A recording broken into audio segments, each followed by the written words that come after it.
Olá, turma, tudo bem com vocês? Chegando para a nossa aula de ciências.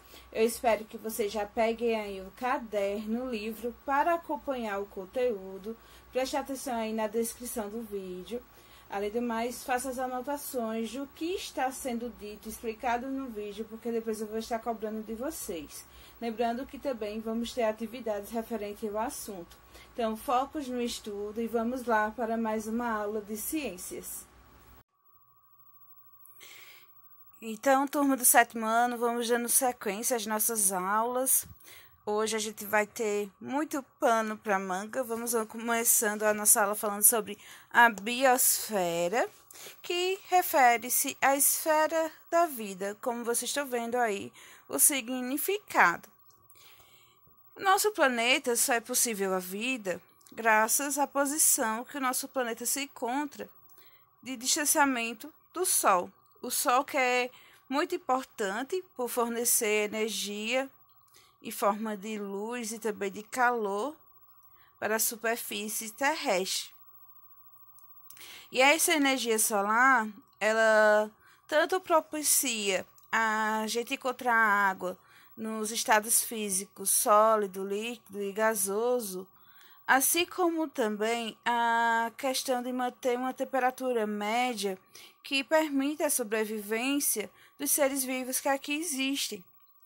E como a gente já viu, existe aí cerca de muitas espécies no nosso planeta e que os cientistas só conhecem, né, só têm conhecimento de 20% deles.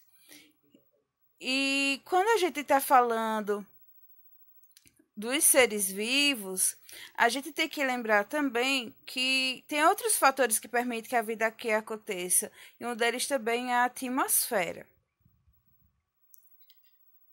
Graças à energia solar, né, a luz do sol, que é muito importante, é uma energia luminosa, térmica, vai fazer também que alguns seres vivos consigam fazer o seu próprio alimento. Porque ela vai fazer um processo que a gente chama de fotossíntese. Vocês lembram o que é a fotossíntese? Então, boa parte dos seres vivos, a energia solar, a energia luminosa, vai ser absorvida pelos seres fotossintéticos, ou seja, seres que são capazes de fazer a fotossíntese, que vão converter a energia solar em energia química. Então, o que vai acontecer aí? A gente vai ver nesse esquema que a energia solar vai ser capturada, absorvida pelas folhas que estão presentes nas plantas. Vamos ter a água e os sais minerais que estão presentes no solo, que vão ser absorvidos pelas raízes, vão ser levados também até a parte das folhas. E quando juntar também com o gás carbônico, que também vai entrar nas folhas, vai acontecer a formação da glicose, que é o alimento da planta, ou também conhecido por amido, né? É o tipo de açúcar que vai servir de alimento para a planta. E também vai haver a liberação nesse processo de oxigênio. Então, as plantas vão pegar o açúcar que foi realizado, produzido nas folhas, e vão levar para as demais partes da planta para assim manter a sua sobrevivência. E a maior parte da glicose produzida na fotossíntese vai ser utilizada pela própria planta como fonte energética para manter suas funções vitais, ou seja, para sua manutenção da vida.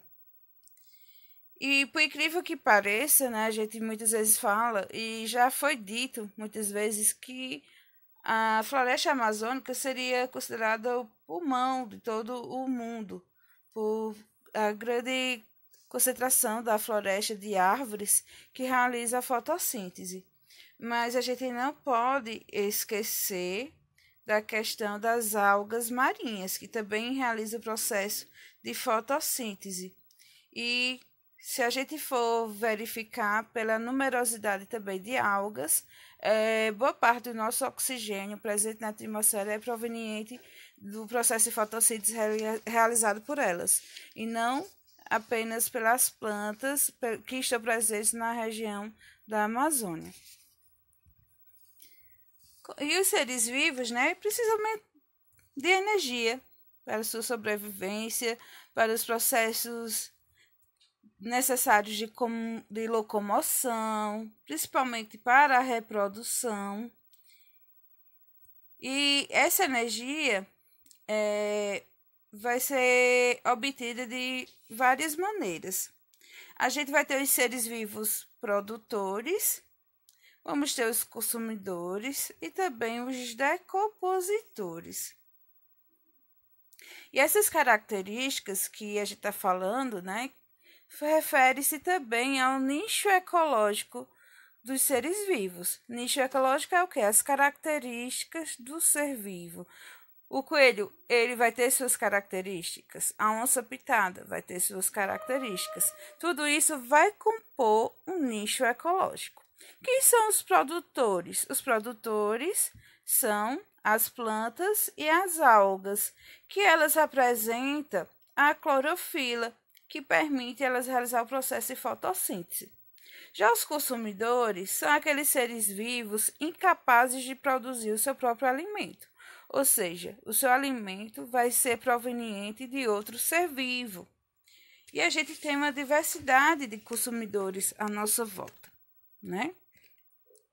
Eles, na medida que vão ingerir outras plantas, que vão ingerir outros animais, é que vão conseguir obter a energia para sua manutenção e também reprodução. E a gente tem os decompositores, que é composto geralmente por fungos e bactérias, que vão estar devolvendo para a natureza a matéria orgânica, e eles vão retirar, né, decompor, ou seja, fragmentar a matéria, retirando a energia que eles precisam e também devolvendo para o ambiente substâncias orgânicas que são necessárias. Aqui a gente tem um exemplo de seres vivos, como vocês estão vendo, né? Seres vivos que a gente pode classificar em herbívoro, carnívoro e onívoro. Quais desses aí vai ser o herbívoro? Como vocês vão ver na imagem, a gente vai ter o coelho, né? O coelho é um representante dos animais que a gente classifica como herbívoro, ou seja, são aqueles que vão se alimentar diretamente de plantas, ou seja, é um consumidor praticamente primário. A gente vai ter a onça pitada, que é considerada um ser vivo carnívoro, ou seja, vai se alimentar de outro ser vivo, no caso, de animais. E os onívoros, que vai se encaixar aí o ser humano, que vai tanto ter uma alimentação com base em vegetais, ou seja, de plantas, como também com base em carnes, ou seja, de carnívoros. E quando a gente, para sistematizar, né, a questão também das bactérias e fungos, que não são plantas e também não são animais, são seres microscópicos que estão aí presentes no ar, na água, no solo, nas rochas, também nos objetos que nos rodeiam, nos organismos, né? Dentro do nosso próprio corpo tem bactérias, sobre a nossa pele tem bactérias. Alguns têm uma utilidade, outros não. Mas se a gente for pesquisar com mais afinco, a gente vai ver que esses micro-organismos, eles têm uma grande valia e importância para nós. E a gente vai encontrar também, no aspecto dos fungos, micro-organismos, né? Seres microscópicos, como macroscópicos. Microscópicos porque a gente só vai conseguir visualizar com a ajuda de microscópio, ou seja, a gente não consegue visualizar a olho nu. E macroscópicos, como no caso dos cogumelos, as orelhas de pau, que estão aí presentes no ambiente. Aqui a gente vai ter a diferença das cadeias e teias alimentares, já que a gente estava falando em obtenção de energia para a sobrevivência, a gente tem que falar em cadeia e teia alimentar. Então, na cadeia alimentar, a gente vai ver o percurso feito pela matéria e pela energia nas relações alimentares que vão sendo estabelecidas entre os seres vivos nos ecossistemas.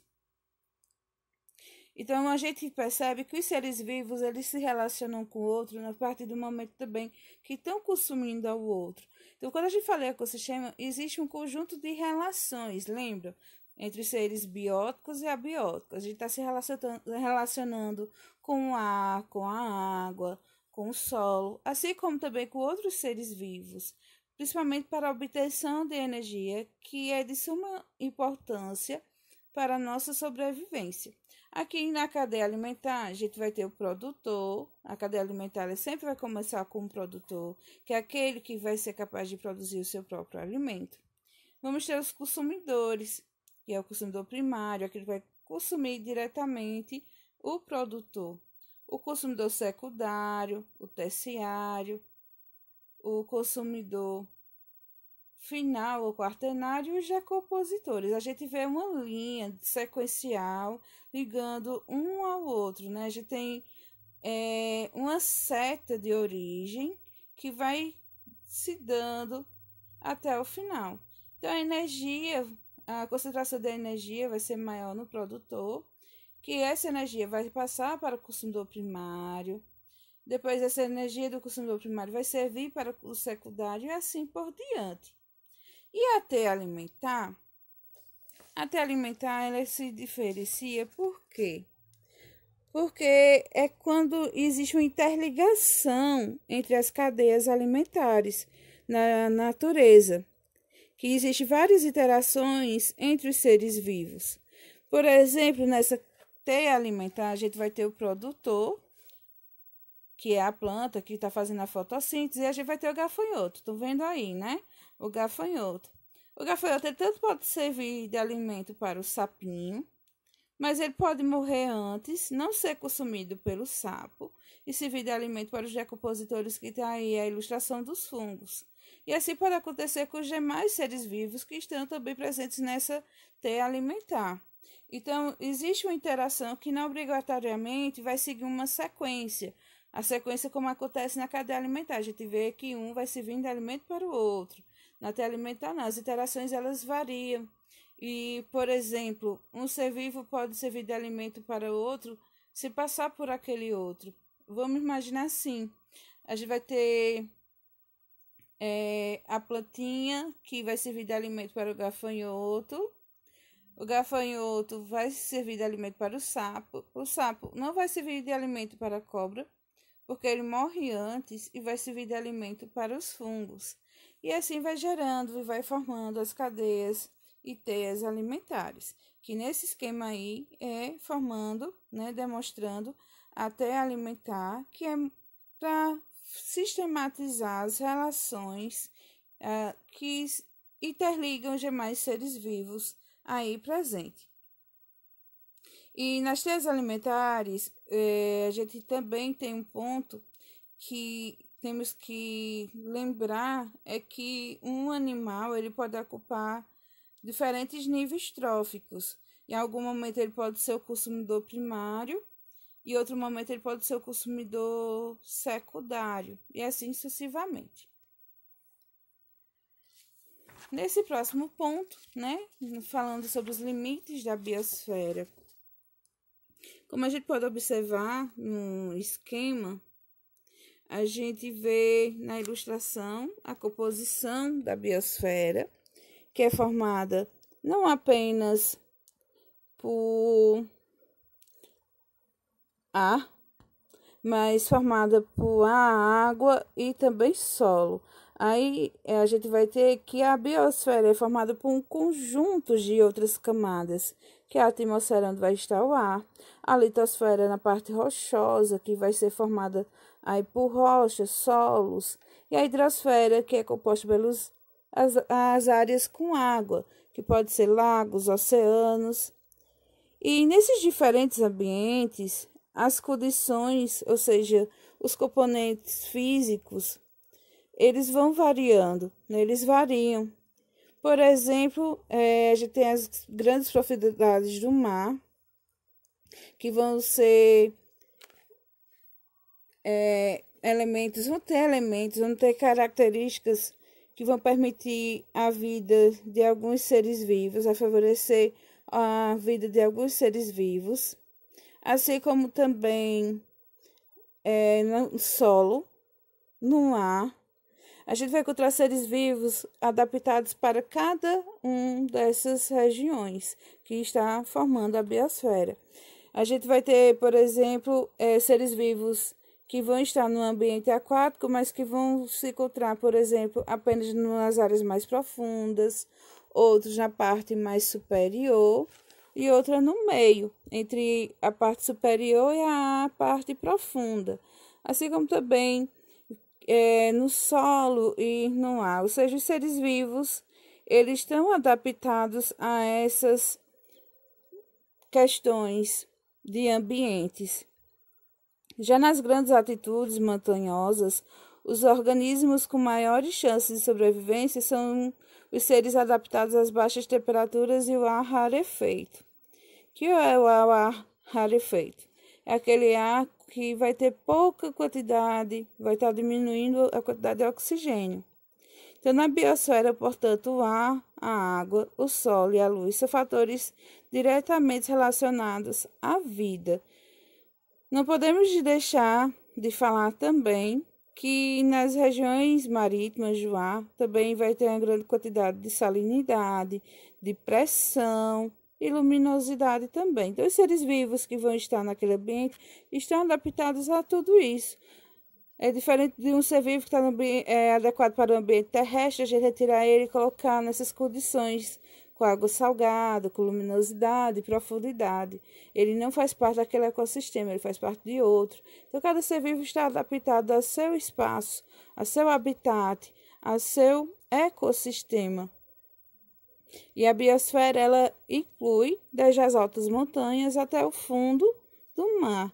E aí, nessas regiões, e cada parte a gente vai encontrar seres vivos que vão estar adaptados a ela. Então, gente, essa foi a nossa aula. Eu espero que vocês tenham gostado, entendido o assunto.